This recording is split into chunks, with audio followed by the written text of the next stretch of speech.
So yeah, the film is it's directed by a guy called Jonathan Liebesman, and it's produced by a famous director called Michael Bay, or as I like to call him, the Grim Reaper of cinema. And it basically tells a story of so when a kingpin threatens New York City, a news reporter played by Megan Fox finds a quad of mutants, which makes an alliance to unravel Shredder. That's the villain. His plan. And that's as the Teenage Mutant Ninja Turtles. So it's basically about this reporter who's played by Megan Fox. And what I sort of do is I always try and view a film with the minimalist amount of judgment first, and I find that really, really difficult with Michael Bay, because I find that his when he's part of a creative process, the film is often just abysmal.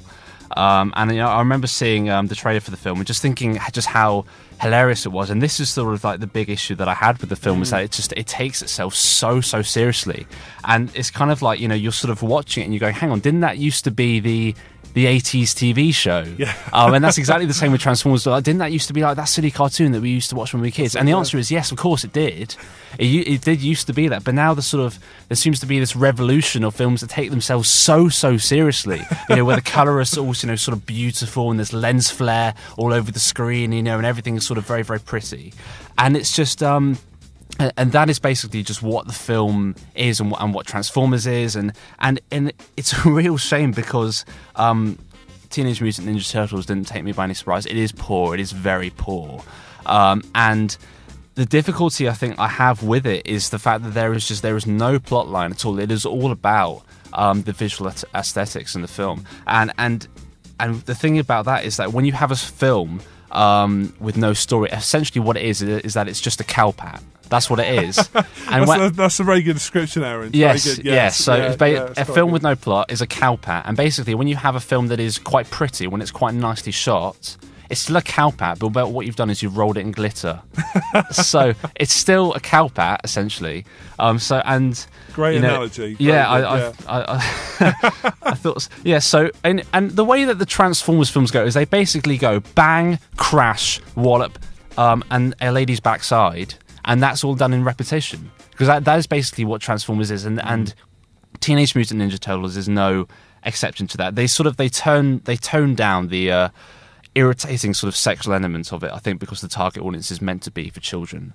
There's still this sort of this shot of where this man is sort of gawping at Megan Fox, and there's all these sort of jokes about Victoria's Secret models, and the Teenage Mutant Ninja Turtles are sort of hiding on a billboard advertising Victoria's Secret, guess where they're hiding.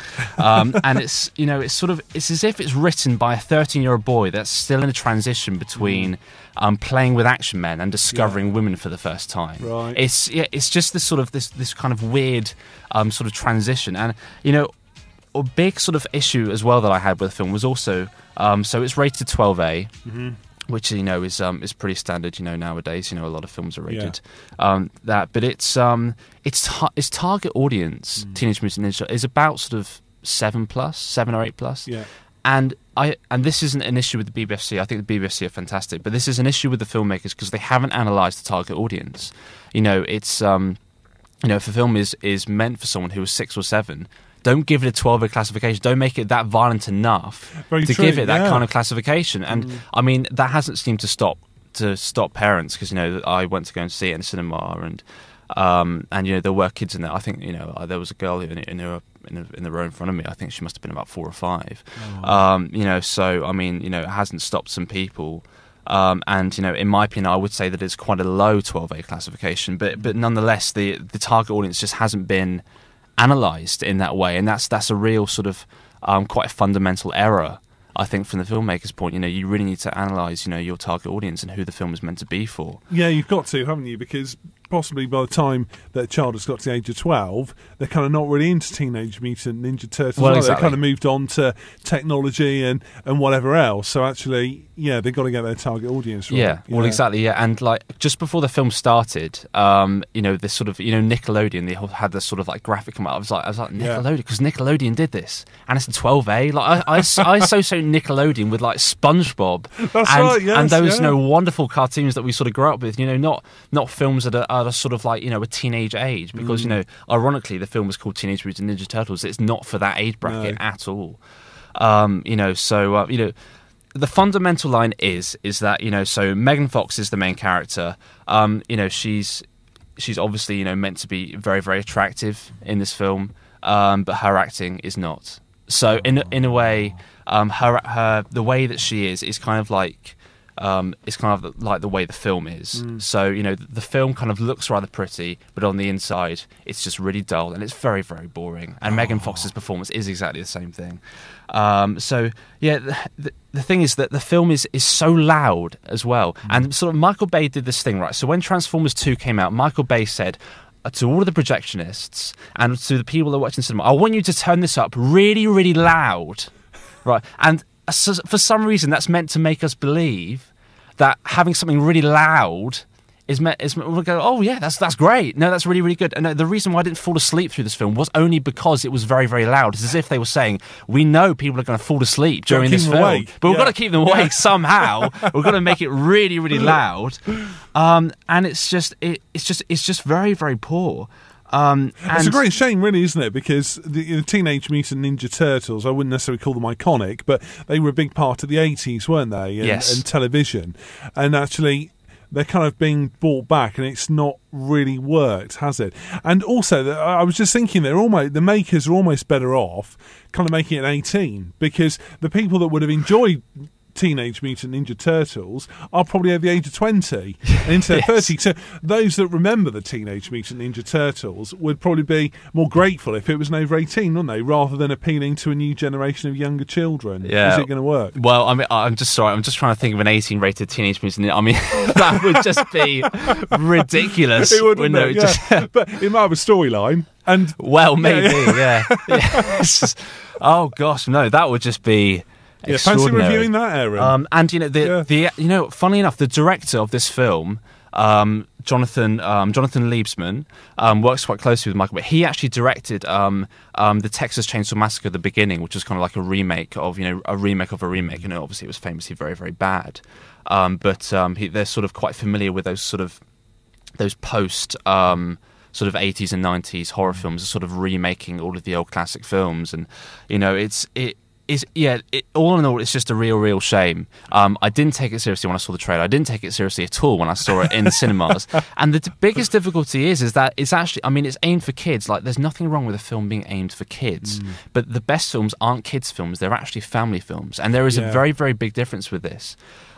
Is that, if you go and see, the latest Pixar film, if you go and see WALL-E, or if you go and see Toy Story, how gorgeous the story is and how it appeals to kids as well as adults. Yes, yeah. Whether this just sort of appeals for kids. Now, that's okay, but in a way you are sort of alienating the people who will be taking those kids to see them in the first place. So I think the best films are done as a universal thing. And when you're a teenager and you're sort of growing up, you're kind of like, well, it's not cool to like Disney films anymore and those sort of things. I love Disney films. I love Pixar films.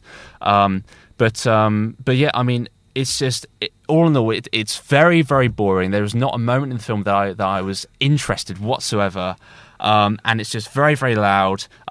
Teenage Mutant Ninja Bore Fest. Oh no.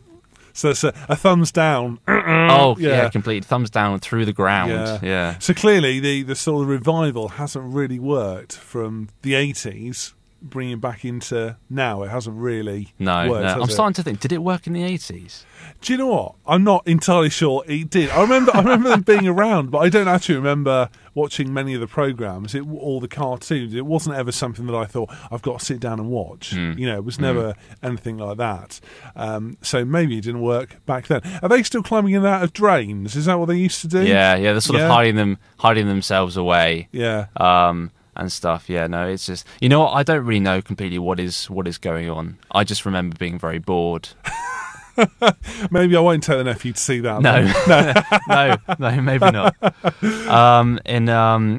So in terms of its content, as we were saying before, so it's rated 12A for moderate violence and threat, and it's so basically what the BBFC say is that there are frequent scenes of martial arts violence which include kicks to the face, chest and legs that send characters flying into walls and through windows. And I read that and I thought, like, it sounds really bad when you say it like that, but actually all of this is sort of done with a kind of comical, supposed to be comical overtone. So And you know the humour doesn't take itself very seriously. The film does take itself very seriously in the way that it's sort of so beautifully shot, and you know it's meant to be so incredibly visually pleasing. But its humour doesn't take itself seriously at all. So it there's nothing particularly sort of anything in there that I would say isn't suitable for people who are about maybe 9 or 10 upwards. It is a low 12A classification. There are some elements of threat, people being held at gunpoint and those sort of things, and it's your standard, it's your bog standard sort of superhero movie. Apart from this time, it's just really, really bad. It's got no storyline. No, I know. Oh, no. I know.